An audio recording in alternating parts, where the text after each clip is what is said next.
Hello ನಮಸ್ತೆ, welcome to Vanitha Shekhar YouTube channel. So ಇವತ್ತು Tuesday ಹಾಗೂ ವೆಡ್ನಸ್ಡೇ ಎರಡು ಕ್ಲಿಪ್ಪಿಂಗ್ಸ್ಗಳನ್ನು ನಿಮ್ಮ ಮಟ್ಟಿಗೆ ಶೇರ್ ಮಾಡ್ತಾ ಇದ್ದೀನಿ.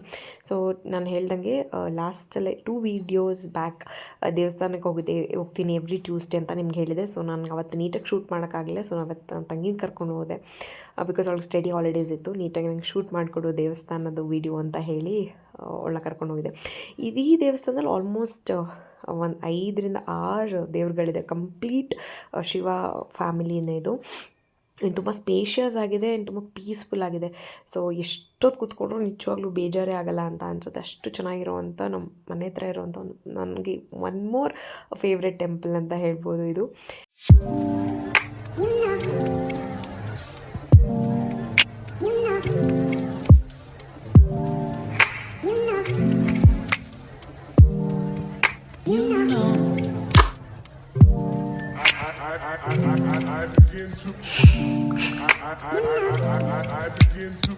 ಇವತ್ತು ನಿಮ್ಮೆಲ್ಲರೊಟ್ಟಿಗೆ ಒಂದು ಸ್ಟೋರಿ ಶೇರ್ ಮಾಡ್ತಾ ಇದ್ದೀನಿ. ನಾನು ಹೇಗೆ ಟೂ ವೀಲರನ್ನು ಕಲಿತೆ ಅನ್ನೋದನ್ನು.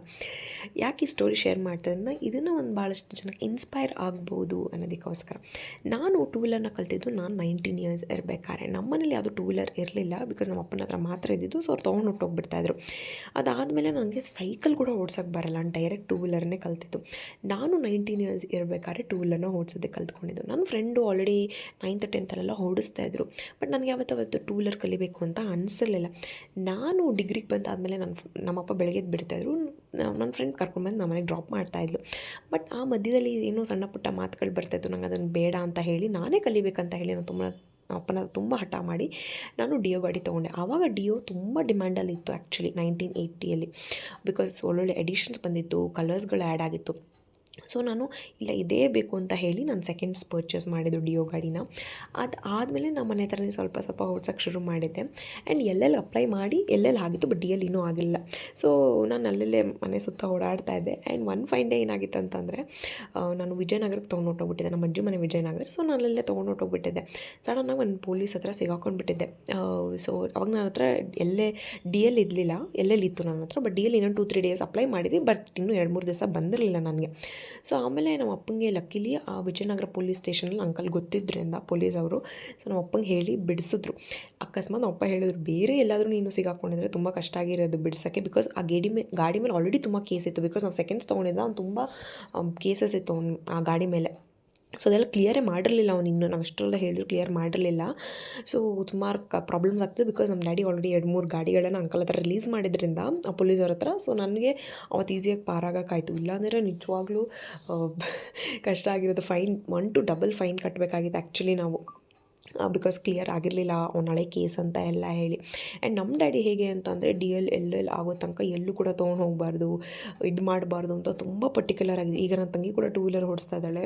Is very particular. ಇಲ್ಲ ಮಾಡಿಸ್ಕೊಳ್ಳೇಬೇಕು ಅಂತ ತುಂಬ ಫೋರ್ಸ್ ಮಾಡ್ತಾರೆ. ಬಿಕಾಸ್ ಒಂಚೂರು ಏನಾದ್ರು ಹೆಚ್ಚು ಕಡಿಮೆ ಆದರೆ ಲೇಟರ್ ನಮ್ಮ ಅಪ್ಪ ಅಮ್ಮನ ಮೇಲೆ ಬ್ಲೇಮ್ ಬರುತ್ತೆ. ಆ್ಯಂಡ್ ನಮ್ಮ ಅಪ್ಪ ಒಂದ್ಸಲ ಹೇಳಿದರು, ನನ್ನ ತಂಗಿ ಮೆಟ್ರೋಗೆ ಡ್ರಾಪ್ ಮಾಡೋಕ್ಕೆ ಹೋದಾಗ ನಾನು ತೊಗೊಂಡೋಗ್ಬಿಟ್ಟಿದ್ದೆ ಗಾಡಿನ. ಅವಾಗ ಇನ್ನೂ ಅಷ್ಟು ನೀಟಾಗಿ ಓಡ್ಸೋಕ್ಕೆ ಬರ್ತಲ್ಲ ಅವಳಿಗೆ. ಒಂಚೂರು ಹೆಚ್ಚು ಕಡಿಮೆ ಮಾಡಿದ್ರೆ ನೆನ್ಪಿಟ್ಕೊ, ನಾನು ನೀನು ಜೈಲ್ಗೆ ಹೋಗಬೇಕಾಗುತ್ತೆ ಅಂತ ನಮ್ಮ ಅಮ್ಮಂಗೆ ಬೈದ್ಬಿಟ್ಟಿದ್ರು. ಬಿಕಾಸ್ ತುಂಬ ರೆಸ್ಪಾನ್ಸಿಬಲ್ ಆಗಿ ಇವತ್ತಿನ ನಾವು ಗಾಡಿ ಓಡಿಸ್ಬೇಕಾಗತ್ತೆ. ಇನ್ನು ಜೊತೆಗೆ ಏನಂತ ಅಂದರೆ, ಈಗ ಪ್ರೆಸೆಂಟ್ ಹೆಣ್ಮಕ್ಳಿಗೆ ಟೂ ವೀಲರ್ ತುಂಬ ಇಂಪಾರ್ಟೆಂಟ್ ಆಗುತ್ತೆ. ನಾವು ಇಂಡಿಪೆಂಡೆಂಟ್ ಆಗಬೇಕು ಅಂತ, ನಾವು ಇಂಡಿಪೆಂಡೆಂಟಾಗಿ ಓಡಾಡಬೇಕು ಅಂತಂದರೆ ಟೂ ವೀಲರ್ ಆಗಿರ್ಬೋದು, ಕಾರ್ ಆಗಿರ್ಬೋದು, it is very important today ಲೈಫಲ್ಲಿ ಅಂತ ಹೇಳ್ಬೋದು. ಆ್ಯಂಡ್ ನಾನು ಇತ್ತೀಚೆಗೆ ಕಾರ್ ಓಡಿಸೋಕ್ಕೆ ಪ್ರಾಕ್ಟೀಸ್ ಮಾಡ್ತಾ ಇದ್ದೀನಿ. ಆ್ಯಂಡ್ ಪ್ರತಿಯೊಂದು ಹೆಣ್ಮಕ್ಳು ಕಾರ್ನ ಓಡಿಸ್ಬೇಕಾದ್ರೆ ನನಗೆ ಖುಷಿ ಅಂತ ಅನ್ಸುತ್ತೆ. ಬಿಕಾಸ್ ಅವ್ರು ಇಂಡಿಪೆಂಡೆಂಟಾಗಿ ಓಡ್ಸಂಗೆ ಆಗಿದ್ದಾರೆ, ಇನ್ನೊಬ್ಬರ ಮೇಲೆ ಡಿಪೆಂಡ್ ಆಗಕ್ಕೆ ಇಲ್ದರೆ ಅಂತ ಅನ್ಸುತ್ತೆ. ಸೊ ನೀವು ಎಷ್ಟು ಜನ ಇದೇ ರೀತಿ ಟೂ ವೀಲರ್ನ, ಕಾರ್ನ ಓಡ್ಸೋಕ್ಕೆ ಪ್ರಾಕ್ಟೀಸ್ ಮಾಡಿದ್ರಿ, ನಿಮ್ಮೊಂದು ಸ್ಮಾಲ್ ಸ್ಟೋರಿ ಕೂಡ ನನ್ನ ಕಮೆಂಟ್ ಬಾಕ್ಸಲ್ಲಿ ಕಮೆಂಟ್ ಮಾಡಿ ಅಂತ ಹೇಳೋಕ್ಕೆ ಇಷ್ಟಪಡ್ತೀನಿ. ಈ ವಿಡಿಯೋ ನಿಮ್ಗೆ ಇಷ್ಟ ಆದರೆ ಪ್ಲೀಸ್ ಲೈಕ್ ಮಾಡಿ ಹಾಗೂ ನನ್ನ ಚಾನಲ್ಗೆ ಸಬ್ಸ್ಕ್ರೈಬ್ ಮಾಡಿ ನೋಡಿ. This means a lot to me. And ಜೊತೆಗೆ ನನಗೊಂದು ಹೊಸ ವಿಡಿಯೋ ಮಾಡಲಿಕ್ಕೆ ಒಳ್ಳೆ ಮೋಟಿವೇಶನ್ ಸಿಗುತ್ತೆ ಅಂತ ಹೇಳ್ಬೋದು.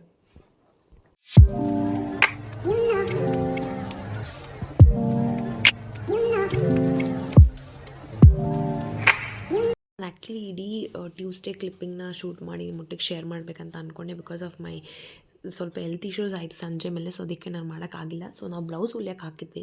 ಸೊ ಅದನ್ನು ನಮ್ಮಮ್ಮ ಇಬ್ಬರು ಇಸ್ಕೊಂಡು ಬರೋಣ ಅಂತ ಹೋಗಿದ್ವಿ. ಆ್ಯಂಡ್ ಇದು ವೆಡ್ನಸ್ಡೇ ಕ್ಲಿಪ್ಪಿಂಗ್ ಇದು. ಅವರು ಎಷ್ಟು ಚೆನ್ನಾಗೇ ವರ್ಕ್ ಮಾಡ್ತಾಯಿದ್ರು ಗೊತ್ತಾ, ನೋಡ್ತಿದ್ರೆ ಅಷ್ಟು ಖುಷಿ ಆಗ್ತದೆ. ಇಷ್ಟೊಂದು ಸಲ ನಮ್ಮ ಕೆಲಸನೇ ಜಾಸ್ತಿ ಅಂತ ಅನಿಸುತ್ತೆ, ಅವ್ರದ್ದು ನೋಡಿದ್ರೆ ನಮ್ದು ಏನೂ ಇಲ್ಲ ಅಂತಲೇ ನನಗೆ ಅನಿಸ್ತದೆ. ತುಂಬ ಖುಷಿ ಆಯ್ತು, ಎಷ್ಟು ಚೆನ್ನಾಗಿ ಕುಂದನ್ ವರ್ಕ್ ಮಾಡ್ತಾರೆ ಗೊತ್ತಾ. ಆಮೇಲೆ ಇವತ್ತು ಪೌರ್ಣಮಿ ಇತ್ತು, ಸೊ ಇತ್ತೀಚೆಗೆ ನಾವು ಪೌರ್ಣಮಿಗೆ ಪೂಜೆ ಕೊಡ್ತಾ ಇದ್ದೀವಿ. ಸೊ ಆ ಕ್ಲಿಪ್ಪಿಂಗ್ಸ್ ನಿಮ್ಮೊಟ್ಟಿಗೆ ಶೇರ್ ಮಾಡ್ತೀನಿ, ನೋಡ್ಕೊಂಡು ಬನ್ನಿ.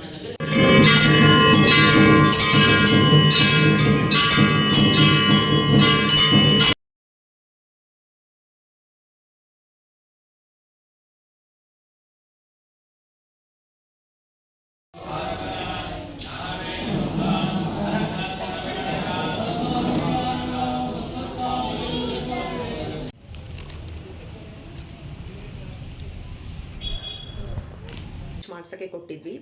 ಇದು ಸಾಫ್ಟ್ ಸಿಲ್ಕ್ ಸ್ಯಾರಿ ಬ್ಲೌಸ್, ಇದು ನಂದೇ. ಇಲ್ಲಿ ಫ್ರಂಟ್ ಡಿಸೈನ್ ವಿ ಕೊಡಿಸಿದ್ದೀನಿ. ಆ್ಯಂಡ್ ಬ್ಯಾಂಕ್ ಬಂದು ಈ ರೀತಿ ಶಂಖ ಥರ ಬರುತ್ತೆ. ಸೊ ಕಟ್ ವರ್ಕ್, ಇದು ಶಂಖ ಕಟ್ ವರ್ಕ್ ಬರುತ್ತೆ. ಸೊ ಈ ರೀತಿ ಕೊಡಿಸಿದ್ದೀನಿ. ಆ್ಯಂಡ್ ಸ್ಲೀವ್ಸಿಗಿದು ನನಗೆ ಹೆಂಗಂದ್ರೆ ತುಂಬ ಸಿಂಪಲ್ ಆ್ಯಂಡ್ ಸೋಬರ್ ಆಗಿರಬೇಕು. ಸೊ ಅದು ನನಗೆ ಇಷ್ಟ ಆಗುತ್ತೆ. ಬಿಕಾಸ್ ಸ್ಪೆಷಲಿ ಕಾಂಜೀವರಂ ಸಿಲ್ಕ್ ಸ್ಯಾರೀಸ್ಗೆ ಹೇಗೆ ಅಂತ ಅಂದರೆ ಆ ಸ್ಯಾರಿನ ತುಂಬ ರಿಚ್ ಲುಕ್ ಕೊಡ್ತಾ ಇರುತ್ತೆ. ಸೊ ಬ್ಲೌಸ್ನ ನಾವು ತುಂಬ ಗ್ರ್ಯಾಂಡಾಗಿ ಸ್ಟಿಚ್ ಮಾಡಿಸ್ಕೊಂಡ್ಬಿಟ್ರೆ ನಾವು ವೇರ್ ಮಾಡಿದ್ರೆ ಒಂದು ಕಂಪ್ಲೀಟ್ ಲುಕ್ ಕೊಡಲ್ಲ. ಅಕಸ್ಮಾತ್ ಸ್ಯಾರಿ ತುಂಬ ಲೈಟಾಗಿದ್ದು ಈ ಬ್ಲೌಸ್ನ ನಾವು ತುಂಬ ಚೆನ್ನಾಗಿ ಡಿಸೈನ್ ಮಾಡಿಸ್ಕೊಂಡ್ರೆ ಓಕೆ, ಅದೊಂದು ಒಳ್ಳೆ ಲುಕ್ ಕೊಡುತ್ತೆ. ಸ್ಪೆಷಲಿ ಏನಂತ ಕಾಂಜೀವರಂ ಸಿಲ್ಕ್ ಸ್ಯಾರಿ ಅದು ವೇರ್ ಮಾಡಿದಾಗ ನಾವು ಒಂಥರ ರಿಚ್ನೆಸ್ ಲುಕ್ ಕೊಡುತ್ತೆ. ನಾವು ಬ್ಲೌಸ್ ಡಿಸೈನ್ ಮಾಡಿಸ್ತಾರೆ ಹೋಗಲಿ, ಅದೊಂಥರ ಒಳ್ಳೆ ಲುಕ್ ಕೊಡುತ್ತೆ. ಸೊ ಅದಕ್ಕೋಸ್ಕರ ನನಗೆ ತುಂಬ ಸಿಂಪಲ್ ಆಗಿರಬೇಕು ಅಂತ ಹೇಳಿ ತೊಗೊಂಡಿದ್ದು. ಆ್ಯಕ್ಚುಲಿ ಇದನ್ನು ನಾನು ವೆರಿ ಲಾಂಗ್ ಬ್ಯಾಕೆ ನಾನು ಇನ್ಸ್ಟಾಗ್ರಾಮಲ್ಲಿ ನೋಡಿ ಸೊ ಈ ರೀತಿ ಬಂದಿದೆ. ಆ್ಯಂಡ್ ಇದು ಹಿಂದೆಗಡೆ ತುಂಬ ಡೀಪ್ ಆಗಿರೋದ್ರಿಂದ ನಾನು ಮುಂದೆಗಡೆ ಈ ರೀತಿ ಕಪ್ಸ್ ಇಡ್ಸಿದ್ದೀನಿ. ಆ್ಯಂಡ್ ಜೊತೆಗೆ ಅವ್ರು ಕೆಳಗಡೆ ಯಾವುದೋ ಒಂಥರ ಹೊಸ ಶೇಪ್ ಬರ್ತಾ ಇದೆಯಲ್ಲ ಬ್ಲೌಸ್ಗೆ, ಆ ರೀತಿ ಇಲ್ಲೊಂದು ಶೇಪ್ ಕೊಟ್ಟಿದ್ದಾರೆ. ಸೊ ಇದು ಸ್ಯಾರಿ ಬಂದು ಇದು ಆ್ಯಕ್ಚುಲಿ ಸ್ಯಾರಿ ಇದು kind of pink and blue ಬರುತ್ತೆ, ಇದೊಳಗಡೆ ಬ್ಲೂ ಮಿಕ್ಸ್ಡ್ ಕಲರ್ ಇದು. ಆ್ಯಂಡ್ ಇದಕ್ಕೆ ಒಂದು ಸಿಂಪಲ್ ಕುಚ್ಚು ಹಾಕ್ಸಿದ್ದೀನಿ. ಬಿಕಾಸ್ ಸ್ಯಾರಿ ತುಂಬ ಹೈಲೈಟಾಗಿ ಕಾಣಿಸುತ್ತೆ ಕಲರ್ ಅಂತ ಹೇಳಿ ನಾನು ಕುಚ್ಚು ಸ್ವಲ್ಪ ಸಿಂಪಲ್ ಆಗಿರಲಿ ಅಂತ ಹೇಳಿ ನಾನು ಈ ರೀತಿ ಸಿಂಪಲ್ ಕುಚ್ಚು ಹಾಕ್ಸಿದ್ದೀನಿ. ಆ್ಯಂಡ್ ಜೊತೆಗೆ ಇದನ್ನ ಈ ಸ್ಯಾರಿನ ನಾವು ಈ ಮನೆ ಹೊಸದಾಗಿ ಗ್ರೂಪ್ ರೇಷಿಗೆ ಬಂದಾಗ ದೇವ್ರಿಗೆ ಉಡಿಸಿದಂಥ ಸ್ಯಾರಿ, ಆ ಪಿಕ್ಚರ್ ಕೂಡ ನಿಮಗೆಲ್ಲ ಅಟ್ಯಾಚ್ ಮಾಡ್ತೀನಿ, ನೀವು ನೋಡ್ಬೋದು. ಆ್ಯಂಡ್ ಸ್ಯಾರಿ ಇದು. ಆ್ಯಂಡ್ ನಾನೇನು ಪ್ಲ್ಯಾನ್ ಮಾಡ್ಕೊಂಡಿದ್ದೆ ಅಂತಂದರೆ ಈ ಒಂದು ಪಿಂಕ್ ಕಲರ್, ಇದು ಬೇಬಿ ಪಿಂಕ್ ಕಲರ್ ಸ್ಯಾರಿ ತುಂಬ ಚೆನ್ನಾಗಿದೆ ಇದು. ಆ್ಯಂಡ್ ಈ ಸ್ಯಾರಿಗೆ ಸೆಲ್ಫ್ ಕಲರ್, ಇದು ಕಂಪ್ಲೀಟ್ ಸೆಲ್ಫ್ ಕಲರ್. ಸೊ ಇದು ಬ್ಲೌಸ್ ಕಂಪ್ಲೀಟ್ ಸೆಲ್ಫ್ ಕಲರ್, ಇದ್ರದ್ದು ಬ್ಲೌಸ್ ಇದು. ಸೊ ನಾನೇನು ಡಿಸೈಡ್ ಮಾಡಿದೆ, ನಾನು ಯಾವುದೋ ಇನ್ಸ್ಟಾಗ್ರಾಮಲ್ಲಿ ಪೇಜಲ್ಲಿ ನೋಡಿದ್ದೆ, ಪಿಂಕ್ ಇದೇ ಕಲರ್ ಸೇಮ್ ಈ ಕಲರ್ಗೆ ರಾಯಲ್ ಬ್ಲೂ ಕಾಂಬಿನೇಷನ್, ಕಂಪ್ಲೀಟ್ ಸ್ಯಾರಿನ ಕಾಂಬಿನೇಷನ್ ಬಂದಿತ್ತು. ಸೊ ನಾನು ಎನಿವೇಸ್ ಇದು ಸೆಲ್ಫ್ ಕಲರ್ ಬಂದುಬಿಟ್ಟಿದೆಯಲ್ಲ, ಸೊ ನಾನು ಇದೇ ಕಲರ್ ಹೊಲಿಸ್ಕೊಂಡ್ರೆ ಚೆನ್ನಾಗಿ ಕಾಣಲ್ಲ ಅಂತ ಹೇಳಿ ಸೊ ಎನಿವೇಸ್ ನಾನು ಇದಕ್ಕೊಂದು ಬ್ಲೌಸ್ ಪೀಸ್ ತಂದಿದ್ದೆ. ಈ ಬ್ಲೌಸ್ ಪೀಸ್ ತಂದಿದೆ ಕಾಂಬಿನೇಷನ್ ಮಾಡೋಣ ಅಂತ ಹೇಳಿ. ಬಟ್ ನಮ್ಮ ಟೇಲರ್ ಹತ್ರ ಕೊಟ್ಟಾಗ ಅವ್ರು ಬೇಡ, ಇದೇ ಇದ್ರ ಬ್ಲೌಸ್ ಎನಿವೇಸ್ ಇದೆಯಲ್ಲ ಅದಕ್ಕೇ ನಾವು ಕಾಂಟ್ರಾಸ್ಟ್ ಮಾಡೋಣ ಅಂತ ಹೇಳಿ ಅವರು ಒಂದೇ ಬ್ಲೌಸ್ನ 2 ಸ್ಯಾರಿಗೆ ಹಾಕೊಳ್ಳೋಂಗೆ ಮಾಡಿಕೊಟ್ರು. ಆ್ಯಂಡ್ ಆ್ಯಕ್ಚುಲಿ ಇದನ್ನು ಈ ಕಲರ್ ಬೇಡ, ಅದೇ ಸ್ಯಾರಿದು ಏನು ಕಲರ್ ಇದೆಯೋ ಅದೇ ಕಲರ್ನ ನಾವು ಇಲ್ಲಿ ರಿಟೈನ್ ಮಾಡೋಣ. ಸೊ ಅದರಿಂದ ನೀವು ವೇರ್ ಮಾಡಿದಾಗ ಚೆನ್ನಾಗಿ ಕಾಣುತ್ತೆ, ತುಂಬ ಏನು ಡಿಫ್ರೆನ್ಸಸ್ ಬರಲ್ಲ ಅಂತ ಹೇಳಿ ಅವರು ನನಗೆ ಸ್ಟಿಚ್ ಮಾಡಿ ಈ 2 ಸ್ಯಾರಿಗಳಿಗೆ ಈ 2 ಸ್ಯಾರಿಗೆ ಒಂದೇ ಬ್ಲೌಸ್ನ ಇದು ಬ್ಲೌಸ್ ಕಾಸ್ಟ್ ಬಂದು 3200. ಬಿಕಾಸ್ ಇದು ಆ್ಯಕ್ಚುಲಿ ಇಷ್ಟು ಗ್ರ್ಯಾಂಡ್ ಇರಲಿಲ್ಲ, ನಾನು ಪಿಕ್ಚರಲ್ಲಿ ಇಷ್ಟು ಗ್ರ್ಯಾಂಡ್ ಇರಲಿಲ್ಲ. ಬಟ್ ಅವರು ಬಿಕಾಸ್ ನೀವು 2 ಸ್ಯಾರಿಗೆ ಪೇರ್ ಮಾಡ್ತಾ ಇರೋದ್ರಿಂದ ಸ್ವಲ್ಪ ನಾವು ಇದು ಮಾಡೋಣ ಅಂತ ಹೇಳಿ ಈ ರೀತಿ ವೀವಿಂಗ್ ಮಾಡಿಕೊಟ್ಟಿದ್ದಾರೆ, ಕಾಣಿಸ್ತಾ ಇದೆಯಾ? ಈ ರೀತಿ ವೀವಿಂಗ್ಸ್ ಮಾಡಿಕೊಟ್ಟಿದ್ದಾರೆ. ಬಟ್ ಆ್ಯಕ್ಚುಲಿ ಅದರೊಳಗಡೆ ಪಿಕ್ಚರಲ್ಲಿ ಇದ್ದಿದ್ದು ಹೇಗಂತಂದರೆ ಜಸ್ಟ್ ಒಂದು ಲೈನು ಆ್ಯಂಡ್ ಜೊತೆಗೆ ಈ ರೀತಿ ಇಷ್ಟೇ ಇದ್ದಿದ್ದು, ಅವ್ರು ಜಾಸ್ತಿ ಏನು ಇರಲಿಲ್ಲ. ಅದು ಬಿಟ್ಟರೆ ಬೇರೆ ಏನು ಡಿಸೈನ್. ಸೊ 2 ಸ್ಯಾರಿಗೆ ನೀವು ಪೇರ್ ಮಾಡ್ತಾ ಇದ್ದೀರಾ ಅಂತ ಹೇಳಿ ಅವರು ಈ ರೀತಿ ನೀಟಾಗಿ ಒಂದು ಗೋಲ್ಡ್ ಹಾಗೂ 2 ಮಿಕ್ಸ್ಡ್ ಕಲರ್ನ ಮಾಡಿಕೊಟ್ಟಿದ್ದಾರೆ. ಸ್ಪೆಷಲಿ ಕಟ್ ವರ್ಕ್ ನಂಗೆ ತುಂಬ ಚೆನ್ನಾಗಿ ಮಾಡಿದ್ದಾರೆ ಅಂತ ಅನಿಸ್ತು. ಆ್ಯಂಡ್ ಈ ಬ್ಲೌಸ್ಗೆ ನಾನು ಹೇಳ್ದಂಗೆ ಪ್ರೈಸ್ 3200 ಆಯಿತು. ಬಿಕಾಸ್ ಪ್ಯಾಡೆಡ್ ಆಗಿರೋದ್ರಿಂದ ಸ್ವಲ್ಪ ಕಾಸ್ಟ್ಲಿ ಅಂತ ಹೇಳಿದ್ರು. ಜೊತೆಗೆ ಕುಚ್ಚು ಬಂದು ಜೊತೆಗೆ ನಮ್ಮ ಅಮ್ಮಂದು ಒಂದು ಬ್ಲೌಸ್ನ ನಾವು ಹೊಲಿಯಕ್ಕೆ ಹಾಕಿದ್ವಿ. ಆ್ಯಂಡ್ ಆ್ಯಕ್ಚುಲಿ ನಾವು ಮುಂಚೆ ಬೇರೆ ಕಡೆ ಆಗ್ತಾಯಿದ್ವಿ ಬ್ಲೌಸ್ನ ಹೊಲಿಲಿಕ್ಕೆ. ಇವರು ಹೊಸದಾಗಿ ಶಾಪ್ ಓಪನ್ ಮಾಡಿದ್ದಾರೆ ಈ ನಮ್ಮನೆ ಇಲ್ಲಿ. ಅದಕ್ಕೋಸ್ಕರ ಅವ್ರ ಹತ್ರನೇ ಹಾಕೋಣ, ಹೇಗೆ ಹೊಲಿತಾರೆ ನೋಡೋಣ ಅಂತ ಹೇಳಿದ್ವಿ. ತುಂಬ ಚೆನ್ನಾಗಿ ಮಾಡಿದ್ದಾರೆ, ವರ್ಕ್ ಮಾತ್ರ ಇಸ್ ಡನ್ ಫ್ಯಾಬ್ಯುಲಸ್, ತುಂಬ ಚೆನ್ನಾಗಿ ಮಾಡಿದ್ದಾರೆ. ಹೇಳಿ ತೋರಿಸ್ತೀನಿ. ನಿಕ್ಸಣ ಅಂತ ಹೇಳಿ ಇದು ಈ ರೀತಿ ಇಡ್ಸಿದ್ದಾರೆ. ಆ್ಯಂಡ್ ಸ್ಲೀವ್ಸ್ಗೆ ಇದು ಬನಾರಸಿ ಸ್ಯಾರಿ, ಇದು ಕಂಪ್ಲೀಟ್ ಸೆಲ್ಫ್ ಕಲರ್ ಸೇಮ್. ಇದು ಸ್ವಲ್ಪ ಡಾರ್ಕ್ ಪಿಂಕ್ ಕಲರ್ ಬರುತ್ತೆ. ಸೊ ಅದಕ್ಕೆ ನಾನು ತುಂಬ ಸಿಂಪಲ್ಲಾಗಿ ಇಡ್ಸೋಣ ಅಂತ ಹೇಳಿದೆ. ಸೊ ಅದಕ್ಕೋಸ್ಕರ ಅವರು ಈ ಫ್ಲವರ್ಸ್ ಮಾತ್ರ ಮಾಡೋಣ ಅಂತ ಹೇಳಿ ಈ ಫ್ಲವರ್ಸ್ ಮಾಡಿಕೊಟ್ಟಿದ್ದಾರೆ, ಗೋಲ್ಡ್ ಆ್ಯಂಡ್ ಪಿಂಕ್ ಕಲರ್ ಎರಡು. ಆ್ಯಂಡ್ ಬ್ಯಾಕ್ ತುಂಬ ಚೆನ್ನಾಗಿ ಮಾಡಿದ್ದಾರೆ. ಆ್ಯಂಡ್ ಬ್ಯಾಕ್ ಇದು ಬ್ಯಾಕ್ ಡಿಸೈನ್ಸ್. ಸೊ ಒಂದು ಟ್ಯಾಸಲ್ಸ್ ಇಟ್ಟು, ನಾರ್ಮಲ್ ಟ್ಯಾಸಲ್ಸ್ ಇಟ್ಟು ಈ ರೀತಿ ಬ್ಲೌಸು. ಇದಕ್ಕೆ ಅರೌಂಡ್ 2000 ತೊಗೊಂಡ್ರು. ಅದಕ್ಕೆ 2000 ತೊಗೊಂಡ್ರು. ಚೆನ್ನಾಗಿ ಮಾಡಿಕೊಟ್ಟಿದ್ದಾರೆ ವರ್ಕ್ ಮಾತ್ರ. ಆ್ಯಂಡ್ ಫಿಟ್ಟಿಂಗ್ ಕೂಡ ತುಂಬ ಚೆನ್ನಾಗಿದೆ. ಆಲ್ಮೋಸ್ಟ್ 5K ಆಯಿತು. ಈಗ ಒಂದ್ಸಲ ಬ್ಲೌಸ್ ಸ್ಪೆಷಲಿ ಈ ಥರ ಡಿಸೈನ್ ಮಾಡಿಸ್ತೀವಿ ಅಂತಂದರೆ ಪಕ್ಕಾ ಕಾಸ್ಟ್ಲಿ ಆಗೇ ಆಗುತ್ತೆ ಬ್ಲೌಸ್ಗಳು. Thank you for watching. Please subscribe and watch. Thank you. Take care. Bye.